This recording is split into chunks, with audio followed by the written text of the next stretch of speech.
Bonjour Tristan Barès, bienvenue. Bonjour. Vous êtes le directeur général de Perle. On commence par une définition. J'avoue que je découvre ce système. C'est quoi l'usufruit locatif social ?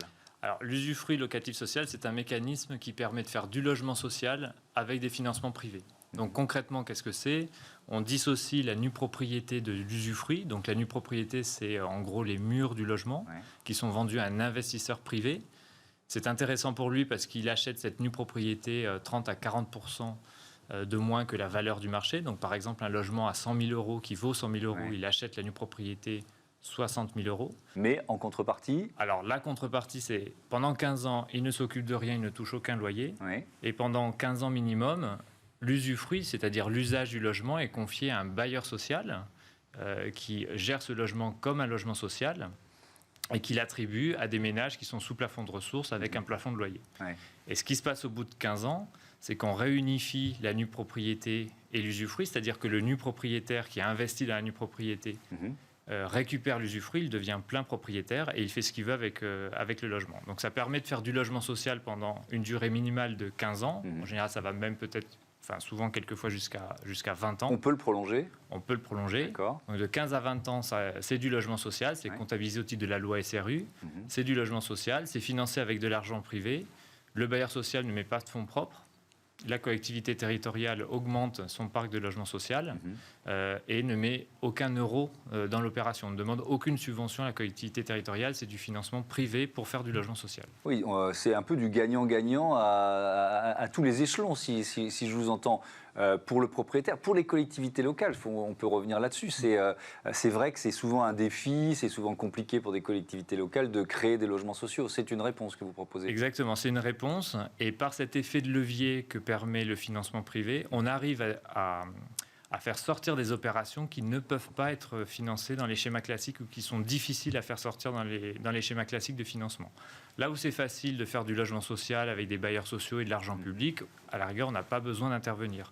En revanche, dès que c'est compliqué, parce que le coût du foncier est cher, parce que le prix de l'immobilier est cher, parce qu'il y a des coûts de dépollution importants, parce qu'il y a des coûts de restructuration importants. Là, les schémas classiques ne fonctionnent plus. Et donc, par cet effet de levier avec le financement privé, on arrive à sortir des opérations et à faire quand même du logement social, là où c'est difficile et coûteux. Oui, donc ça veut dire, si je vous entends bien, j'insiste, ces logements qui sont des logements à prix abordable, des logements sociaux, ils ne pourraient pas être construits dans ces quartiers sans un autre système que le vôtre. Ce serait compliqué. Et effectivement, j'ai beaucoup d'exemples d'opérations qui n'arrivent pas à sortir avec les circuits de financement classiques et qui arrivent à sortir avec ce mécanisme-là.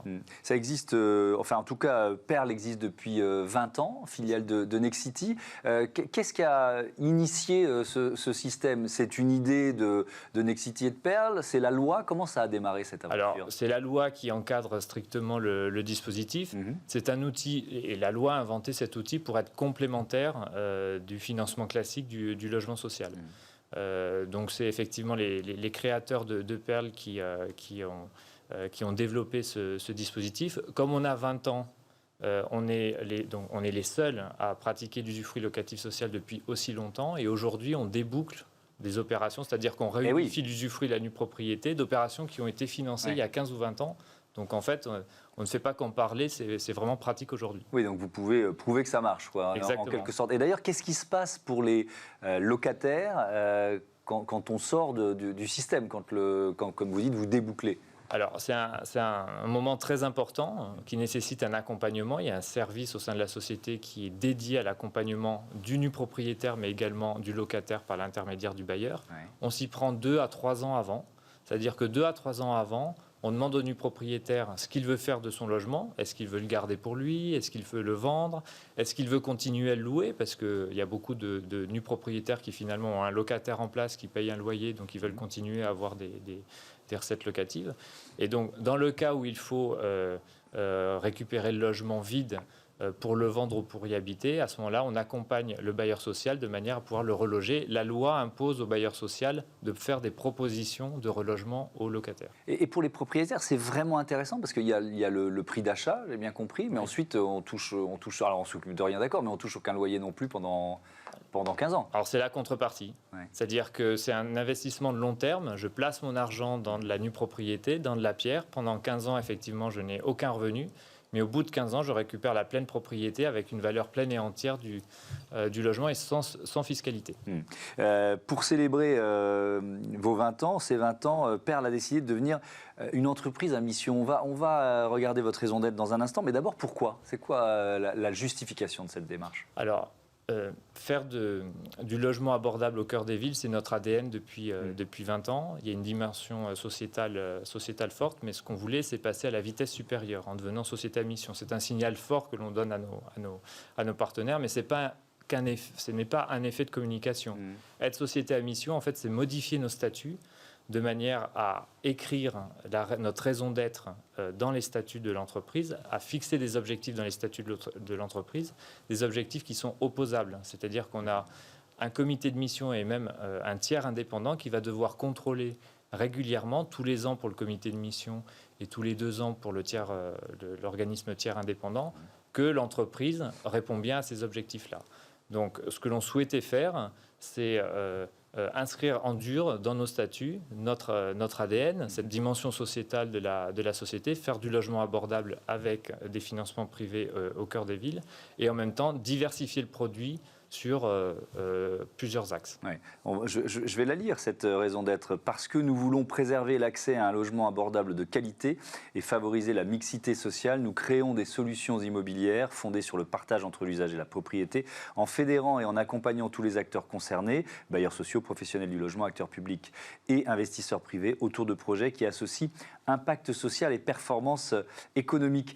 Est-ce que vous diriez que c'est une boussole, une raison d'être? C'est-à-dire que je crois que ça fait assez peu de temps que vous êtes arrivé à la direction de Perle, mais quand on se retrouve finalement face à des contraires entre lesquels il faut arbitrer, est-ce que la raison d'être, c'est une boussole? C'est une boussole aussi pour les collaborateurs, parce que c'est un processus de transformation de l'entreprise, ça indique le chemin vers lequel on veut aller, et c'est très en lien, enfin ça doit évidemment être cohérent avec la stratégie de l'entreprise. Et notre stratégie à nous, c'est effectivement de passer, comme je l'ai dit, à la vitesse supérieure, c'est-à-dire en diversifiant le produit, c'est-à-dire que l'ULS, par exemple, peut être décliné sur toutes les politiques publiques du logement. On peut faire du logement très social comme on peut faire du logement intermédiaire, on peut aller dans les grandes villes comme on peut aller dans les villes moyennes, on peut aller dans les quartiers prioritaires de la ville, c'est-à-dire les cités, comme on peut faire du logement dans les communes, on va dire, un peu plus riches, c'est-à-dire là où il y a un déficit de logement social.